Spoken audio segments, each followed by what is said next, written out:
சென்னை தீநகர் விஜயராகவா சாலையைச் சேர்ந்தவர் முகுந்த் சந்த் போத்ரா. சினிமா பைனான்சியரான இவர் சென்னை சவுகார்பேட்டை மின்ட் தெருவில் Bothra brothers Gagan gems international traders என்ற பெயரில் பைனான்ஸ் நிறுவனம் நடத்தி வருகிறார். சென்னை தியாகராய நகரைச் சேர்ந்த PRC international hotel private limited நிறுவனத்தின் நிர்வாகி செந்தில் கணபதி என்பவர் போத்ராவிடம் கந்து வட்டிக்கு 1,40,00,000 ரூபாய் கடன் பெற்றுள்ளார். வட்டியும் அசலும் சேர்த்து போத்ராவிடம் 2 கோடி ரூபாய்க்கும் அதிக தொகையை செந்தில் கணபதி அளித்துள்ளார். ஆனால் செந்தில் கணபதியின் ஹோட்டலை எழுதி தருமாறு கேட்டதால் அவர் மத்திய குற்றப்பிரிவு காவல்துறையினரிடம் புகார் அளித்துள்ளார். இதன் பேரில் போத்ராவையும் அவரது மகன்கள் ககன் போத்ரா, சந்தீப் போத்ரா ஆகியோரையும் மத்திய குற்றப்பிரிவு போலீசார் கைது செய்து சிறையில் அடைத்துள்ளனர். போத்ரா மீதான புகார்கள் இத்துடன் நிற்கவில்லை. ஆவடியைச் சேர்ந்த சினிமா தயாரிப்பாளர் சதீஷ்குமார் என்பவர் வட்டியும் அசலும் கொடுத்த பின்னும் பணம் கேட்டு மிரட்டுவதாக புகார் அளித்துள்ளார்.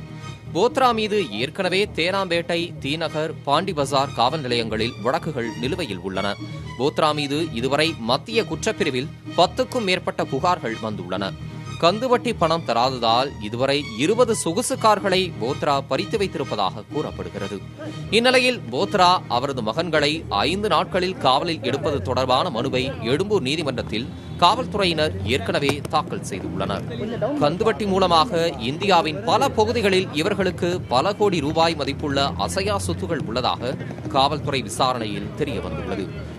எவ்வளவு பெரிய தொழிலதிபர்களாக இருந்தாலும் குண்டர்களை வைத்து மிரட்டி சொத்து, கார், பணத்தை பறிப்பதில் கில்லாடியான போத்ரா குறித்த அனைத்து ஆதாரங்களையும் மத்திய குற்றப்பிரிவு காவல்துறையினர் சேகரித்து வருகின்றனர். மேலும் சென்னை உயர்நீதிமன்ற பெண் ஊழியர் ஒருவர் போத்ராவுக்கு மிரட்டி பணம் பறிக்க உதவி செய்ததாக கூறப்படுகிறது. இதனால் அவரையும் போலீஸ் காவலில் எடுத்து அது தொடர்பாக விசாரணை நடத்த மத்திய குற்றப்பிரிவு காவல்துறையினர் முடிவு செய்துள்ளனர்.